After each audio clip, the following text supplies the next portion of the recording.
Bonjour à tous. Nous sommes à la deuxième séance de promouvoir l'efficacité énergétique à travers l'aménagement du sol. Cette séance sera sur le sujet de créer des collectivités abordables et aussi les logements abordables avec Daniel Savard de Deco Design.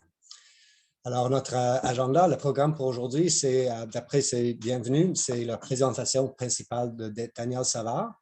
Et après ça, on aura une discussion pour finir avant l'heure. Pour ceux qui ne nous connaissent pas, Quest Canada est un organisme à but non lucratif national qui soutient les collectivités canadiennes dans leur cheminement vers la consommation nette zéro.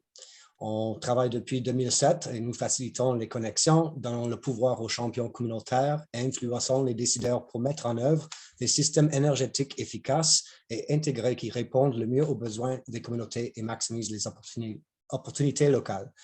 Si vous aimeriez savoir plus, vous pourrez rejoindre notre réseau et rendez-vous sur notre site web. Avec cela, je passe la parole à Daniel Savard. Merci. Et bonjour, moi je me nomme Daniel Savard.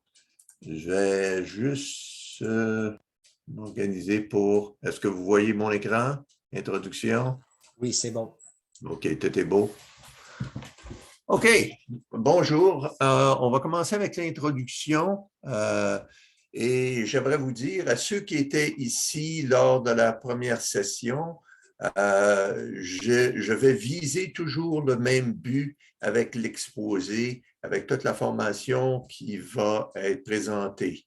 Mon but est vraiment de faire en sorte que vous, les dirigeants, les décideurs, vous deveniez des héros des événements dont vous avez à faire face. Je vise à vous aider à adopter des mesures de mise en œuvre en efficacité énergétique, incluant des principes et des concepts en durabilité qui vont vous permettre, entre autres, d'aménager des projets qui respectent l'environnement, de répondre à pratiquement toutes les problématiques sociales dont vous avez à faire face et que vous aimeriez justement aborder et d'obtenir aussi les revenus adéquats qui vous permettront d'offrir des aménagements durables, ayant de grandes capacités en efficience énergétique et des services adéquats à ceux qui vivent dans ces aménagements. Le but de l'exposé, durant l'exposé, on va mettre beaucoup d'emphase sur une approche en durabilité qui s'appelle le design de collectivités durables. Et nous croyons sincèrement que ça peut répondre à pratiquement toutes les inquiétudes de la population avec l'aménagement, incluant l'efficience en énergie à travers le design de l'aménagement. Nous croyons aussi que ça peut permettre d'intégrer des projets qui vous permettront de répondre au changement climatique, d'offrir du logement abordable, on va parler de ça aujourd'hui, et d'aller chercher des revenus adéquats et d'augmenter, bien entendu, vos revenus avec le développement. Tout ça étant dit, on a 5 sessions qui sont cédulées pour cette formation. La première session a eu lieu au mois de septembre dernier. On a parlé de bâtir des aménagements durables en y intégrant des pratiques efficientes en énergie au projet. C'était vraiment le cadre. Eddie a fait mention, entre autres, que si vous n'avez pas pu être là pour la première session, elle a été enregistrée et il n'y a aucun problème de pouvoir regarder l'enregistrement. La deuxième session, qui est la session d'aujourd'hui, on va parler de créer des collectivités durables et du logement abordable. Et après ça, on va avoir au mois de novembre une autre session qui va être intégrée à l'infrastructure grise et verte. Au mois de janvier, on aura une session sur la protection de l'environnement et inclusion de meilleurs rendements et capitaux investis. Et finalement, au mois de février, ce qu'on va faire, c'est qu'on va prendre toute cette information-là qu'on va avoir reçue et on va essayer d'en faire un atelier ou un exercice pratique qui va vous permettre à vous de pouvoir le mettre en œuvre dans votre communauté. OK. Ceci étant dit, probablement que vous avez la question, qui suis-je? Il y a des gens qui me connaissent ici au Nouveau-Brunswick. Pour ceux qui ne me connaissent pas, je suis président de ma compagnie qui s'appelle Deco Design.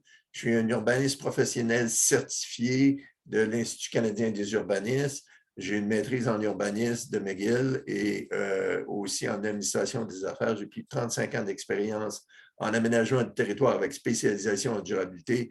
J'ai travaillé dans les secteurs privés, publics et sans but lucratif. Et j'ai reçu du Gulf of Maine Council le Visionary Award pour avoir justement mis en place l'approche dont on appelle des design de collectivité durable à travers un projet qui s'appelle le village en haut du ruisseau. On va revenir à ce projet-là durant justement cette présentation-ci et je suis un associé senior avec Quest.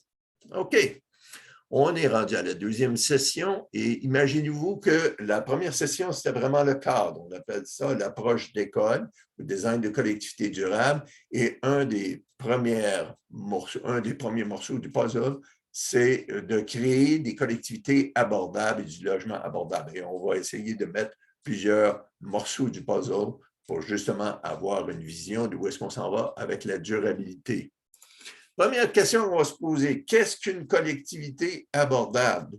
C'est intéressant de voir que les collectivités durables doivent être aussi des collectivités abordables, ce qui n'est pas tellement surprenant à dire. D'un autre côté, les collectivités durables ont des aménagements durables. Et lorsqu'on parle d'aménagement durable, on essaie de viser le centre du résultat TRIP en planification ou en aménagement, qui veut dire, entre autres, au niveau environnemental, de bâtir avec des principes en durabilité, au niveau social, de répondre à pratiquement toutes les problématiques sociales dont nos communautés ont à faire face. Au niveau économique, d'avoir une économie appropriée et soutenable pour tous les gens qui vivent dans une communauté. Et vous pouvez voir que j'ai mis entre parenthèses les sessions. Aujourd'hui, on va s'attarder au niveau social avec la session 2, session 3 et 4, on parlera de l'environnement et session 3 et 4 aussi de l'économie. Je vais aussi vous indiquer que l'efficience énergétique est toujours en tête. Il faut comprendre que l'efficience énergétique, c'est comme, ça fait partie du résultat TRIP en aménagement. OK? Tout ça pour vous dire que lorsqu'on amène une approche en durabilité, on peut choisir certaines approches. Nous, l'approche dont on fait, où on met l'emphase dessus, c'est l'approche qu'on appelle bâtir avec design des collectivités durables. C'est vraiment de la planification intégrée ou de l'aménagement intégré ici dont on parle. Ce que ça veut dire qu'on prend des processus, on prend des principes qui viennent de différents organismes, par exemple, croissance intelligente, nouvel urbanisme, principe Awani, agenda VDA. On prend tous ces principes-là et on essaie vraiment d'atteindre la viabilité communautaire financière, par exemple, liée à la densité d'aménagement et les revenus de taxation. On essaie aussi d'attirer les immigrants et les revenus plus élevés dans notre communauté. Au niveau social, par exemple, créer du logement abordable, on va en parler. On va parler aussi de certains éléments ou problématiques sociales. On n'a pas le temps de parler de toutes les problématiques sociales, bien entendu. On n'a seulement que 45 minutes. Et on va parler aussi d'aménager les principes en durabilité, afin de répondre au changement climatique, de réduire les gaz à effet de serre. Et tout ça, bien entendu, peu importe le credo dont on parle, on inclut ici les mesures efficientes en énergie. OK. Pour aujourd'hui, on va essayer de se concentrer à essayer de comprendre c'est quoi les patrons de développement dont on a à vivre avec dans nos communautés. Qu'est-ce que la densité? On va en parler dans un moment. L'éparpillement par rapport à l'aménagement compact, on va en parler aussi brièvement. Et on va parler de quelques modes de vie. On n'a pas le temps de parler de beaucoup de modes de vie, mais on va toucher, entre autres, aux générations, problématiques sociales, transport, habitation. Et à la fin, on va arriver avec l'intégration de tout ça. OK. Tout ça étant dit, lorsqu'on commence à parler de patrons de développement, avec le design conventionnel de nos lotissements qu'on a en Amérique du Nord, ce n'est pas seulement qu'au Canada, mais en Amérique du Nord, les développements résidentiels, règle générale, le lotissement est assujetti aux règlements et aux lois qui peuvent encourager l'étalement urbain. Le but souvent visé est un but administratif, même si on ne pense pas que c'est administratif. Et ce que c'est qu'on est en train de voir, c'est qu'il y a peu d'incitatifs pour innover ou protéger l'environnement naturel. La recherche aussi a démontré que le logement est inabordable dans la plupart des cas, même s'il y a plus de terrain disponible. Ça ne veut pas nécessairement dire que parce que le terrain est disponible, on va avoir aussi du logement plus abordable. Le terrain est morcelé en totalité, pratiquement dans tous les cas, et l'efficacité énergétique, ce n'est pas vraiment considéré. Le seul espace ouvert, c'est le terrain non aménageable ou impossible à aménager dessus, que ce soit plaine inondable, terre humide ou peu importe. Okay. Habituellement, les espaces naturels sont déboisés, nivelés, on y aménage un cadre de verdure comprenant des arbres et des arbustes non indigènes. Les gens ont caractérisé ça en disant ben, tu bombes le site et tu recommences à zéro. Okay? Les gens aussi commencent à se rendre compte dans ces lotissements-là qu'ils vivent sur des pelouses et de l'asphalte et les possibilités sont très limitées pour favoriser une vie communautaire. On devrait peut-être regarder au niveau des lacunes du design conventionnel. Et la recherche a démontré qu'habituellement, aucun trottoir ni sentier, aucun pré ouvert propice à la faune ou à l'aménagement de terrain de jeu, peu de protection pour les cours d'eau et les milieux naturels. Il y a beaucoup de lacunes sur le plan des possibilités sociales. Les gens sont plus dépendants de leur voiture personnelle et l'efficacité énergétique ne fait pas partie de l'équation. C'est là où est-ce qu'on se pose la question, ben pourquoi? Lorsqu'on regarde au patron de développement, il y a 4 principaux points faibles qui ont été démontrés à travers la recherche. Et les gens ont indiqué, entre autres, que les arrêtés locaux n'exigent pas des plans d'arpentage ou des inventaires détaillés. On a aussi les membres des commissions d'aménagement ou les commissaires qui ne sont pas tenus de se rendre sur le terrain. C'est-à-dire qu'on prend des décisions avec un plan à 2 dimensions sur une réalité à 3 dimensions à partir d'un plan à 2 dimensions, ce qui est un peu bizarre. Aussi, de nombreux arrêtés exigent la conception de design coûteux à l'étape du plan préliminaire lorsque ça serait probablement plus adéquat de seulement avoir un sketch, de seulement avoir une vision générale et savoir un peu où est-ce qu'on s'en va avec ça et travailler avec le promoteur et avec la municipalité où est-ce qu'on pourrait avoir un projet communautaire, un projet d'aménagement qui fait plus de sens. OK. Les designs aussi ne s'appuient pas sur des connaissances précises en architecture du paysage ou en design de quartier. Plusieurs gens nous ont dit, on appelle ça « planning by the pipes ». Où les tuyaux passent, c'est là que la planification passe.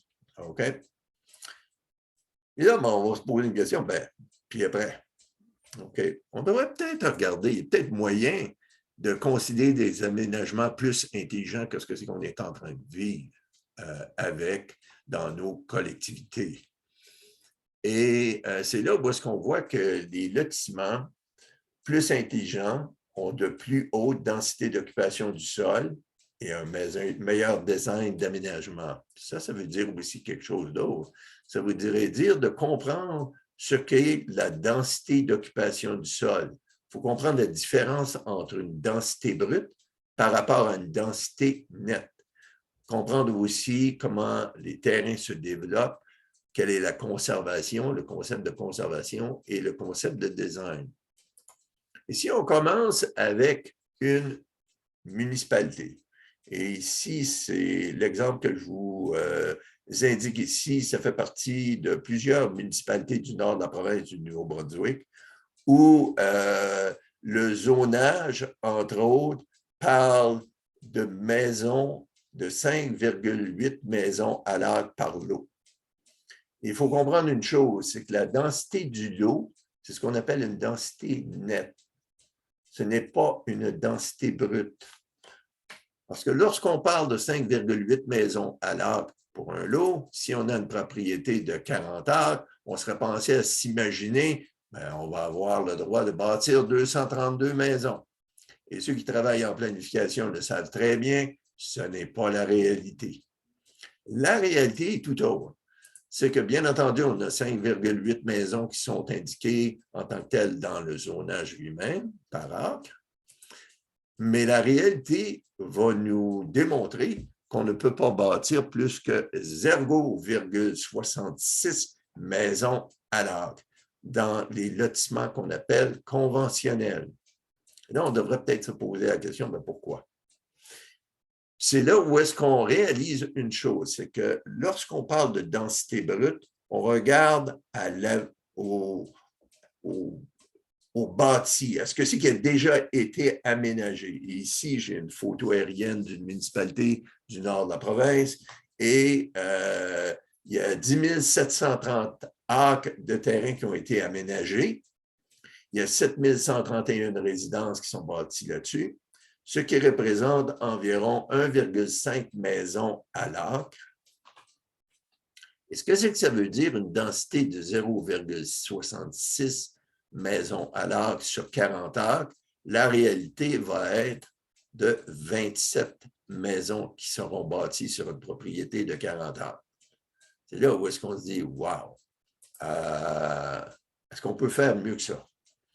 Une municipalité avec un projet conventionnel de 0,66 maisons à l'acre sur 40 acres, si on enlève avec ça les contraintes environnementales, on va dire que pour illustrer si je pourrais dire, de comparer des pommes avec des pommes, là, si je pourrais parler ainsi, on va dire qu'on va prendre la même proportion, le même pourcentage de contraintes environnementales que ce que c'est qu'on avait eu à faire face avec le projet du village en haut du ruisseau à Dieppe au Nouveau-Brunswick, où 35 de la propriété était considérée contrainte environnementale, c'est-à-dire plaine inondable,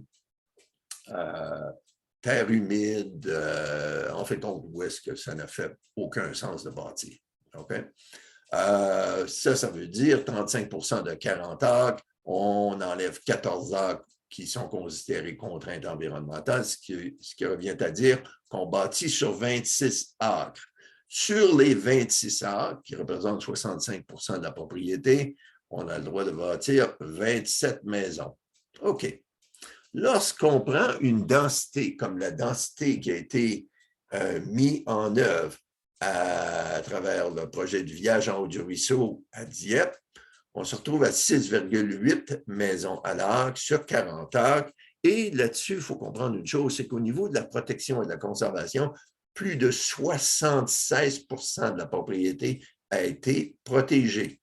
C'est-à-dire que non seulement on a pris en considération les contraintes environnementales, terre humide, plaine inondable, mais on a aussi regardé aux composantes importantes au niveau biologique, historique et culturel. On a ajouté ça tous ensemble pour en faire une zone de protection et de conservation. Et on se retrouve avec 76 ou 30 acres sur 40 acres, ce que c'est que ça reviendrait à dire, qui seraient protégés et on se retrouve à construire sur 10 acres. OK. Sur 10 acres, 6,8 maisons à l'acre pour 40 acres, ça revient à 272 unités qui seraient bâties là-dessus. Ça représente ici 10 fois plus d'unités ou 10 fois plus de maisons, ou si on veut comparer vraiment avec des bonnes proportions, 375 acres de plus de terrain qui seraient nécessaires pour construire le même nombre d'unités avec la densité du village en haut du ruisseau si on prenait une densité conventionnelle. Bien entendu, vous ne serez pas surpris de voir que l'efficacité énergétique est avec la densité du village en haut du ruisseau ou la densité de design de collectivité durable qui serait appliquée à un projet de lotissement. OK. Lorsqu'on parle d'éparpillement urbain, par rapport à de l'aménagement qu'on appellerait plus compact, Les caractéristiques ici, le département urbain, la recherche nous indique que c'est moins d'efficience énergétique. On parle, par exemple, de plus d'espace par personne, plus cher à bâtir, plus de chemins, de tuyaux, d'égouts et d'infrastructures par résident. Ça coûte plus cher à entretenir et à protéger avec les services d'urgence et ça pollue plus. Et bien entendu, on manque aux opportunités en efficience énergétique, en énergie communautaire, en réseau thermique et en intégration d'énergie propre. OK. Il faudrait peut-être aussi comprendre une chose, c'est que lorsqu'on parle d'éparpillement urbain, on appelle ça le mode de type banlieusard. Il faut peut-être comprendre combien d'arcs de terrain ou de superficie de terrain est utilisée pour la viabilité d'une famille. Et la recherche a démontré ici en Amérique du Nord que ça requiert 31 acres de terres productives et de terres de premier ordre, que ce soit des fermes, des mines, des champs, des forêts, pour rencontrer les besoins d'une seule famille. Et ce que c'est qu'on fait ici, c'est qu'on se dit, ben, ça ne fait aucun sens de continuer avec des éparpillements urbains comme ça. Est-ce qu'on peut faire quelque chose qui soit un peu plus compact? Ou est-ce qu'on pourrait bâtir des lotissements plus compacts? C'est là que rentre en ligne de compte ce qu'on appelle les kilomètres véhicules parcourus ou les KVP. Et lorsqu'on veut réduire les KVP dans nos aménagements, on commence à considérer la densité emploi-ménage, on commence à regarder aussi la localisation par rapport au centre des collectivités où l'on vit. On essaie aussi de regarder à aménager des utilisations d'activités mixtes, d'avoir un design qui soit interne, qui puisse faire aussi des connexions avec le réseau existant des rues et l'accès au transit. Et la recherche a démontré qu'à toutes les fois qu'on augmente la densité d'au moins 2 fois par rapport à la densité qui serait pour un lotissement conventionnel, on peut réduire les KVP de 25 % et bien entendu, ce qui est compact est plus efficient en énergie. OK. Maintenant, je vais commencer à parler aussi de mode de vie. Et on va essayer de comprendre un peu plus les générations. Parce que les générations ont énormément d'influence sur nos aménagements et où est-ce qu'on vit et comment on vit. Si je vous pose la question aujourd'hui même, qui dicte les tendances? Est-ce que c'est la génération silencieuse, la génération du baby boom, la génération X? J'ai entendu très souvent les gens dire ben, c'est les boomers, parce que ça a l'air que les boomers, c'est eux autres qui ont amené tous les problèmes qu'on pourrait avoir avec la société. OK, je peux peut-être le prendre. Il y en a plusieurs aussi qui nous ont indiqué que ce sont les municipalités, ce sont les constructeurs, les promoteurs. Mais a-t-on pensé vraiment à ces gens-là? La génération Y et la génération Z sont vraiment les générations qui sont en train de dicter comment les aménagements vont s'implanter dans nos communautés. Et ces générations-là pensent différemment des générations d'auparavant, mais peuvent penser, par exemple, la génération Y, peuvent penser comme leurs parents, qui sont les boomers. La génération Z peuvent penser comme leurs parents, qui sont la génération X. Ce qui est intéressant de voir, c'est que la génération Y et Z sont similaires au niveau de pensée par rapport à l'aménagement dont eux aimeraient voir, surtout présentement avec toute la problématique avec le logement abordable. OK. Lorsqu'on commence à parler, par exemple, de logement abordable, et si on regarde dans la réalité en 2022 de ce que ça veut dire, et qu'on commence à comprendre les générations, bon, on va commencer à voir, bien entendu, il y a la pandémie qui semble perdurer. Et on commence à voir des résultats. On commence à voir, par exemple, la Banque nationale du Canada indiquer que l'achat d'une maison est inabordable. OK. La détérioration de l'abordabilité du logement est très accentuée.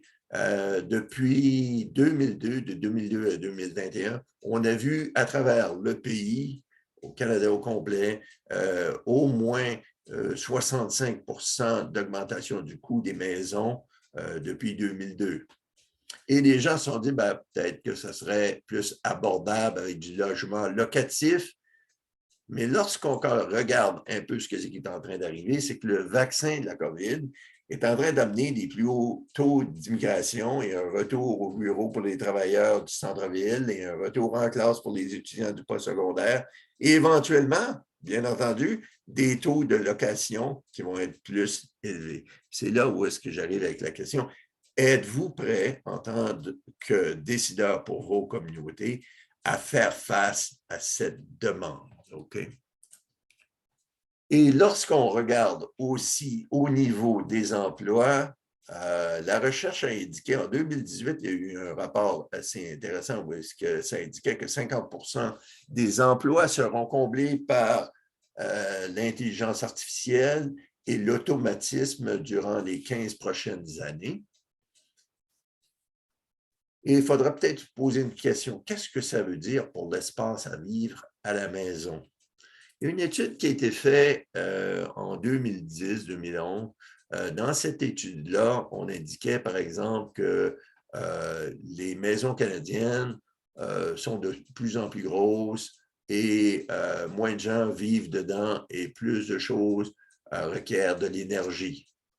Et on parlait d'un certain pourcentage dans le temps, et là, maintenant, on est rendu à 44% d'augmentation de l'espace à vivre en 27 ans entre 1990 et 2017.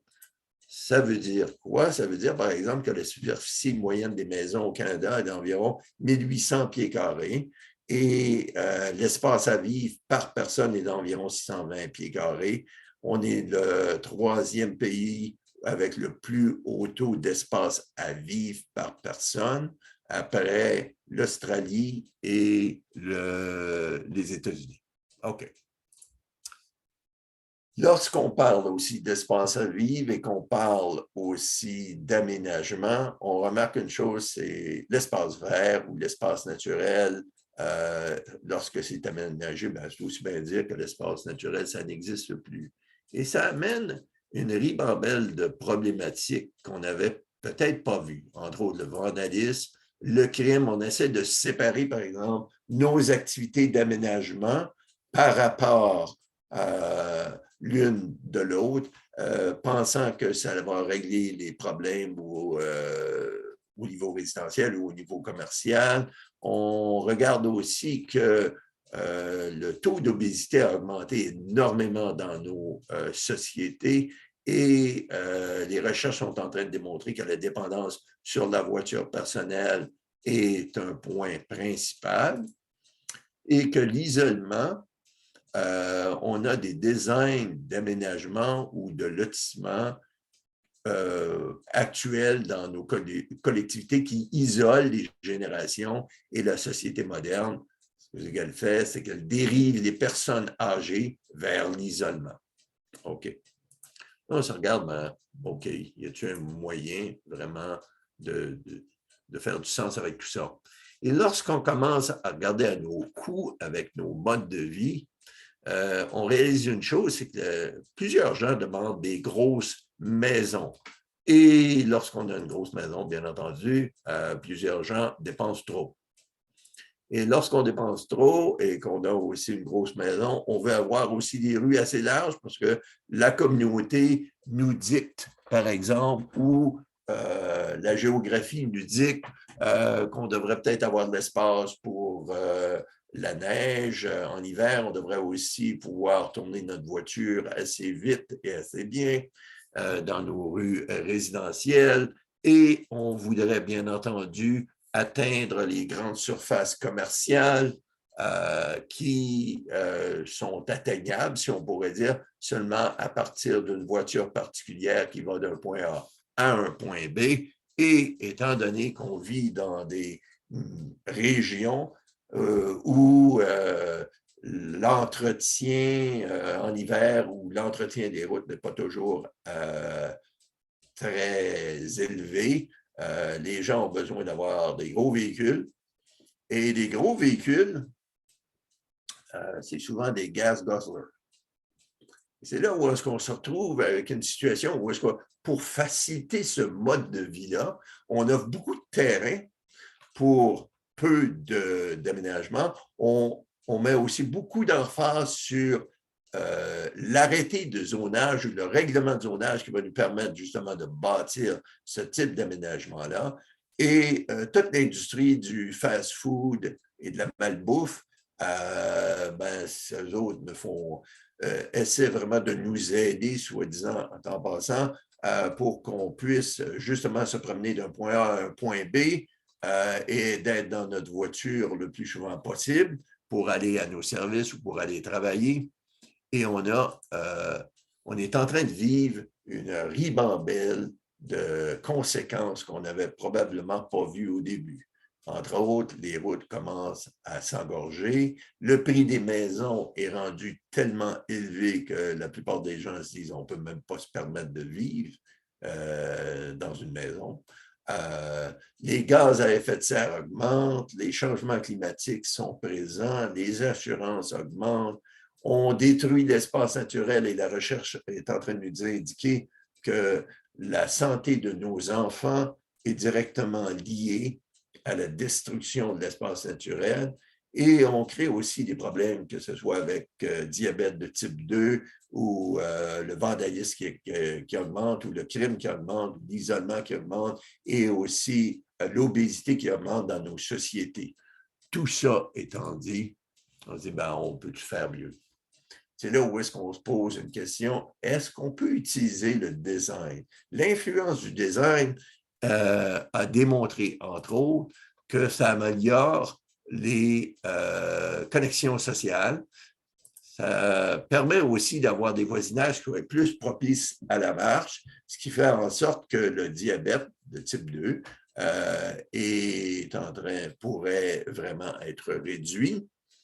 Et lorsqu'on a une bonne disponibilité de bons aliments, que ce soit à travers l'agriculture urbaine ou à travers les jardins communautaires, on est capable de réduire l'obésité dans nos communautés. Une étude aussi a mentionné que verdir l'espace urbain et d'autres mesures visant à améliorer les voisinages peuvent réduire la violence et rendre les communautés plus sécures et saines, qui bénéficient bien entendu à tous. La satisfaction à vivre pour les gens s'améliore lorsque l'on aménage dans des régions urbaines plus vertes et qu'on diminue le nombre d'endroits où la nature est hors du site. On parle ici de réduire le vandalisme, par exemple. On parle aussi de réduire le crime. L'Université de Pennsylvanie a indiqué, entre autres, que l'incorporation de zonage résidentiel à même des zones à usage commercial exclusif peut être un moyen promoteur de réduire le crime. Et si on regarde maintenant au niveau du transport, on regarde au niveau de nos déplacements et du navetage, et qu'on fait un lien avec les gaz à effet de serre, et qu'on regarde aux statistiques, on note une chose, c'est que l'information nous indique, entre autres, qu'au niveau du transport, 25% des gaz à effet de serre proviennent du transport. On parle aussi de l'activité, de l'aménagement de territoire. On dit les activités, que ce soit commerciales, résidentielles, institutionnelles, industrielles, représentent environ un autre 25% des gaz à effet de serre qui sont émis ici au Canada. Mais on ne parle jamais de design. On ne parle jamais d'un qui va avec l'autre. Mais on parle seulement que d'une catégorie ou d'une autre. C'est là où est-ce qu'on devrait peut-être penser, OK, on va mettre ça ensemble, on va parler de transport et aussi d'aménagement du territoire qui nous donne environ 50% des gaz à effet de serre et on va essayer de traiter au niveau du design. Lorsqu'on regarde à l'information, il est important de considérer qu'il y a une recherche qui a été faite justement aux États-Unis qui nous indiquait que 13 fois par jour, les gens se déplacent, les gens des familles se déplacent en moyenne en Amérique du Nord pour des activités suivantes, que ce soit aller au travail, à l'école, le magasinage et services ou autres. Et lorsqu'on regarde, par exemple, au pourcentage de un avec l'autre, Les activités autres que le travail représentent environ 80% de nos déplacements et aller au travail environ 20%. Okay? Ça a beaucoup d'influence sur justement le type de design qu'on pourrait amener avec le lotissement.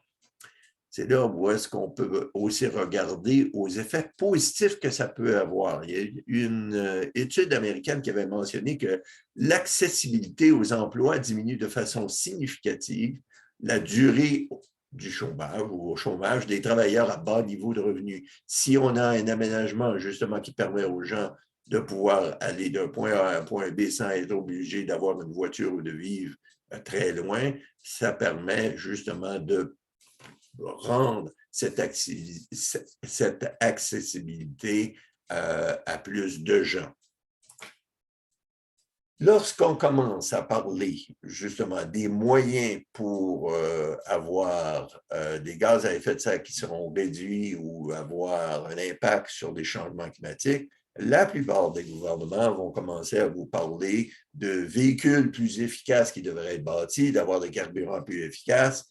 Mais imaginez, on peut s'imaginer d'avoir un genre d'analogie où on aurait un tabouret à 3 pattes. Là. Les 2 premières pattes, ce serait véhicule plus efficace. La deuxième patte, ce serait le carburant plus efficace. Mais la troisième patte, qui serait extrêmement importante, qui permettrait justement de réduire les gaz à effet de serre et les changements climatiques, ça va être à travers le design, où est-ce qu'on va mettre beaucoup d'emphase sur les kilomètres des véhicules parcourus qui seraient plus bas. Et ça, on peut l'atteindre à travers un développement compact et une mixité des usages. OK. Lorsqu'on commence à regarder aussi au niveau du logement et qu'on parle de logement abordable, on se pose souvent la question, de qui on parle? Dans une communauté, pour avoir une collectivité qui soit durable, on parle de professions qui sont cruciales dans une communauté pour dire qu'une collectivité est durable. On parle, entre autres, des policiers, on parle des infirmières, on parle des personnes en éducation et des personnes aussi avec les services d'incendie. Et ces gens-là, ce pas des gens qui sont riches, OK? Mais c'est des gens auxquels la SCHL nous mentionne, entre autres, qu'on ne devrait jamais dépenser plus que 30% de notre budget pour du logement. Au Nouveau-Brunswick, en 2019, c'est environ 24%. Mais vous allez voir dans un moment que ça a beaucoup changé à cause de la pandémie, puis on pourrait dire. Lorsqu'on regarde aussi au niveau du transport, la recherche a indiqué, entre autres au Canada, que ça représente environ 25%, ça grève environ 25% du budget familial d'avoir une voiture. Et lorsqu'on a du transport en commun, c'est environ 9% de votre budget. La SCHL nous indiquait aussi, excusez, ça c'est une autre information qui nous vient de l'American Public Transportation Association. Ces gens-là, ce qu'ils nous indiquent, c'est que pour les individus à faible revenu, être propriétaire d'une voiture et l'opérer est une disproportion financière qui peut gréver leur budget de plus de 40%. Le transport en commun prévoit une option plus abordable, bien entendu. Lorsqu'on fait un sommaire de toute cette information-là et qu'on prend pour acquis que l'information de la SCHL fait du sens, OK, pas plus de 30% pour du logement, plus pas plus de 10% pour le transport, ça revient à dire que le logement et le transport, ça correspond à environ 40% du budget d'une famille. Si on prend un exemple concret, le revenu moyen des ménages au Nouveau-Brunswick en 2021 était environ 53 000 $. On enlève 10% pour le transport. On va dire qu'on va commencer à prendre du transport en commun. On se retrouve avec 45 000 $ dans nos poches. À 45 000 $ par année, 30%, ça veut dire environ 1 200 $ par mois qu'on peut se permettre de payer pour du logement, ce qui correspond à une hypothèque d'environ 200 000 $ avec les taux d'hypothèque dont on a présentement avec le 5% de stress qu'on appelle, avec le taux d'hypothèque de 2,25 qui est présentement en œuvre, qui est présentement dans les marchés, sur une période de 25 ans avec une mise de fonds de 5 %. Et lorsqu'on compare ça au prix moyen des maisons vendues au Nouveau-Brunswick en mai 2022, on se retrouve à 316 000 $. On peut voir très facilement qu'on ne peut pas se permettre d'acheter une maison. OK? Et là, on devrait peut-être regarder, y a-t-il moyen de faire mieux que ça? 200 000 $, OK, ça, c'est ce que c'est que je vais aller chercher comme hypothèque avec ma banque. Bien entendu, j'ai une voiture. OK, je ne peux pas dépenser plus que 200 000 $ pour du logement. Parfait. Pembina Institute a sorti une étude en 2012 que j'ai trouvée extrêmement intéressante. Ils ont mentionné, entre autres, que chaque véhicule qui est retiré du budget du ménage équivaut à une hypothèque de 200 000 $ sur une période de 25 ans. C'est là où est-ce qu'on se dit, 200 000 plus 200 000, ça fait 400 000. 400 000 comparé au prix moyen des maisons vendues au Nouveau-Brunswick en 2022, qui était de 316 000. Là, on commence à voir qu'on peut se permettre d'acheter du logement. Mais ça veut dire une chose, ça veut dire que le design de notre lotissement va être crucial. Il va falloir regarder au niveau du design, justement pour nous permettre d'offrir d'autres modes de transport que seulement la voiture particulière pour se promener d'un point A à un point B et de pouvoir aller à nos activités ou aller au travail. Ce que c'est que ça revient aussi à dire, c'est d'utiliser les outils pour créer du logement abordable. Il y a une étude qui vient récemment de sortir, là, qui s'appelle Inclusion of Affordable Housing in New Transit-Oriented Developments in Canadian Cities en 2021. Je suis désolé, l'étude est seulement qu'en anglais. D'un autre côté, ce qui arrive, c'est que la SCHL nous donne de l'information en sommaire de ce qu'on parle avec le lien qui est indiqué ici. Lorsqu'on regarde au niveau du design pour nos projets, on doit utiliser les outils qui sont les plus appropriés, que ce soit des outils liés aux politiques et d'aménagement, que ce soit des programmes gouvernementaux et initiatives, des partenariats privés, publics ou financiers, et on essaie de mettre tout ça en œuvre. L'intégration maintenant devient importante et c'est là où est-ce qu'on commence à regarder à tous les éléments de design et les principes à travers le processus d'étape par étape. Nous, on fait la promotion du processus de design de collectivité durable, celui qui avait été mis en application lors du projet du village en haut du ruisseau, incluant bien entendu les éléments en efficacité énergétique. Et on se retrouve, entre autres, avec cette intégration-là, où est-ce qu'on commence avec des préconditions, des étapes et éléments en design, la légalité, comment ça va fonctionner avec les instruments légaux, de quelle façon aussi on peut mettre en place l'infrastructure à travers tout ça, comment les bénéfices et les profits vont fonctionner, quelle sera la restauration de la biodiversité le long du projet et aussi les contrôles et reportages de tout ça pour justement en faciliter la mise en œuvre. Comment faire la mise en œuvre de votre projet? J'espère que ici, on commence à mettre des éléments qui vous permettent de voir, OK, on commence à voir la lumière au bout du tunnel, si on pourrait dire.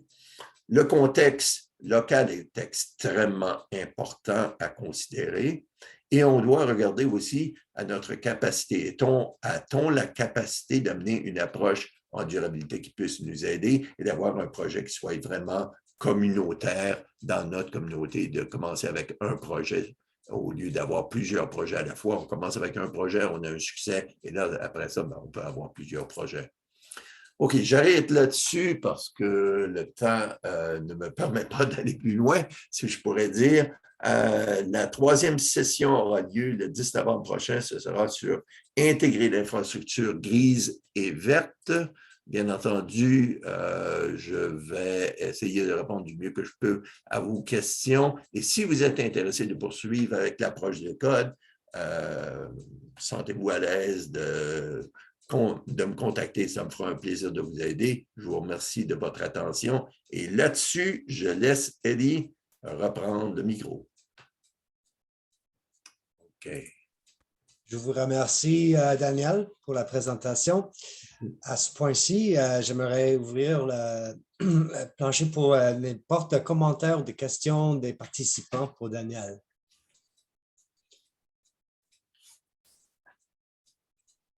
Je ne vois pas de questions dans le chat au présent.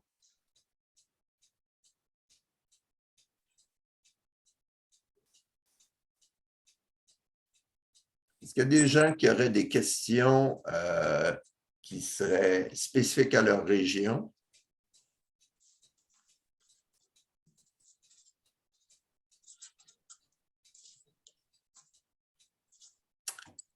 Est-ce qu'il y a un meilleur point de départ dans des projets durables? Meilleur point de départ, oui. Les gens doivent comprendre que les gens qui sont en autorité, les dirigeants, devront énoncer un intérêt justement à amener un aménagement qui soit différent de ce que c'est qu'ils ont déjà vécu auparavant. Ce qui veut dire la durabilité. Lorsqu'on parle de durabilité, il faut parler aussi de l'approche qui permettrait justement à cette région, cette localité, à pouvoir amener des projets qui sont vraiment différents. Il faut que l'intention soit là au niveau des dirigeants et il faut aussi qu'on ait un promoteur ou des gens qui soient intéressés d'amener un projet concret dans une communauté avec le financement, bien entendu, qui vient avec ça et la capacité à travers une approche en durabilité. Parce que le processus de développement durable est différent du conventionnel, est-ce qu'il y a aussi une importance à placer sur des changements au zonage ou des politiques des municipalités? Oui, c'est une question qui revient assez souvent. C'est que les gens nous disent de quelle façon on peut procéder justement avec des instruments légaux. Ici, au Nouveau-Brunswick et aussi dans les autres provinces, on a différents instruments légaux, que ce soit à travers la loi sur l'urbanisme, que ce soit la loi, ici au Nouveau-Brunswick, c'est Community Planning Act, la loi sur l'urbanisme et l'aménagement. Okay. Lorsqu'on regarde à ces lois habilitantes, ces lois nous permettent d'adopter des instruments en planification. Et des instruments en aménagement qu'on a ici au Nouveau-Brunswick, on a la possibilité, par exemple, d'avoir ce qu'on appelle le schéma d'aménagement qui serait entre le plan municipal et le zonage lui-même. Et ce que ça veut dire, c'est que c'est un outil qui est entre les deux et qui prévaut sur toutes les dispositions de zonage. C'est-à-dire que le projet lui-même est adopté et même si on a des dispositions au niveau du zonage, au niveau de l'aménagement qui serait différent des dispositions de zonage dans l'arrêté de zonage, ça prévaut pour le projet lui-même parce que c'est le projet lui-même qui est adopté. Les plans secondaires permettent aussi de pouvoir faire quelque chose comme ça. Là. Mais ce que ça veut dire? Ça veut dire d'adopter le bon outil d'aménagement qui va permettre justement à la communauté d'amener une approche qui est différente. Stéphane Dallaire nous pose la question, est-ce que vous avez un exemple d'un projet qui aurait été mis en place dans une municipalité rurale? Très bonne question. C'est là où est-ce qu'on revient à qu'est-ce qu'on entend? Je vais commencer par la fin de la question. Qu'est-ce qu'on entend par rural? OK? Rural, ici au Nouveau-Brunswick, ce qu'on appelle urbain, au Québec, on appelle ça rural. OK? Le lotissement du village en haut du ruisseau à Dieppe serait considéré comme rural au Québec. Et ce que ça voudrait dire, c'est qu'à travers le lotissement du village en haut du ruisseau, on est capable de prendre un aménagement de terrain assez grand, que ce soit 30 ou 40 acres, et de regarder aux possibilités d'aménager en augmentant la densité d'occupation du sol, parce que là, présentement, si on regarde à travers le Nouveau-Brunswick, la densité dans le secteur rural est d'environ 1 à peut-être 2 maisons à l'arc, ce qui n'est pas énorme. Puis ce qu'on veut faire, c'est justement augmenter à au moins 7 unités à l'arc ou 7 unités à l'arc pour au moins avoir la possibilité éventuellement d'amener du transport en commun avec une fréquence d'au moins 45 minutes. On va parler un peu plus de ça dans les autres sessions, mais ça nous donne une idée où est-ce qu'on veut s'en aller avec ça. C'est qu'on veut vraiment permettre aux zones rurales d'offrir aussi des services à sa communauté, similaires aux services qu'il pourrait avoir. Bien entendu, c'est certain que le métro n'ira pas dans la région de Dieppe, là, au Nouveau-Brunswick, mais dans les secteurs plus urbains, on peut même aller beaucoup mieux que ce que c'est bâti. Et là, je parle vraiment, c'est rare le secteur urbain qui parle de 20 ou de 25 unités à l'arc.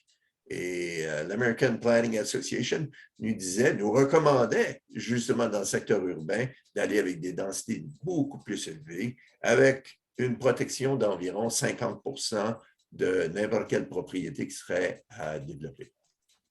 J'aimerais mentionner que le Fonds vert du Fédération des municipalités canadiennes offre des fonds pour faire une étude d'aménagement de quartiers durables dans laquelle on pourra appliquer beaucoup des principes dont Daniel nous a parlé. Alors, je vais mettre le lien pour ce fonds-là dans le chat pour vous. S'il n'y a pas d'autres questions pour Daniel, j'aimerais passer à un petit sondage d'à peu près 1 minute, si vous voulez partager vos commentaires avec nous.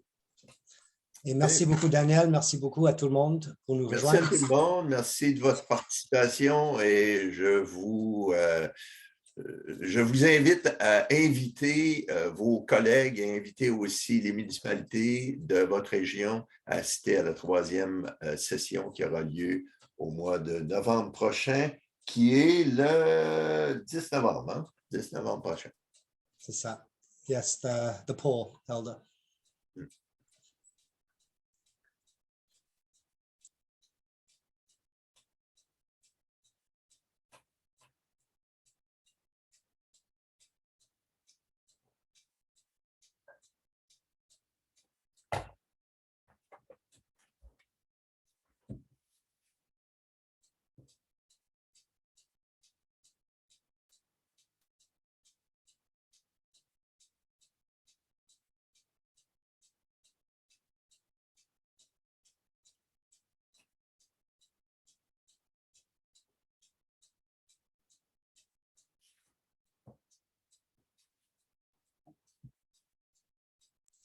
And you can end the recording, Helder.